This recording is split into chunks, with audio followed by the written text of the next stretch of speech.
देशी मद चालाण बेले कार सह अभियुक्त गिरफ।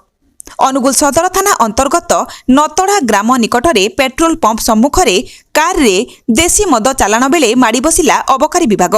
सूचना जे आज दिन द्विप्रहर बेले तालचेर कंध बेरेणी ग्रामर संजय कुमार साहू नामक जड़े युवक एक car jar number OD 15 T 1777 रे पाखापाखि 520 लिटर देशी मद नहीं अनुगुल आड़क आसवा समय विशेष सूत्रु खबर पाई नतड़ा ग्राम निकट पेट्रोल पंप सम्मुख में अनुगुल अबकारी थाना 1 एवं 2 मिलित भावे जांच करथिला, जाफल कारु 520 लिटर देशी मद जबत करथिला। ए घटना रे एक मामला रुजु करी कार एवं देशी मद को जबत करने सह अभियुक्त को कोर्ट चालाण करथिले।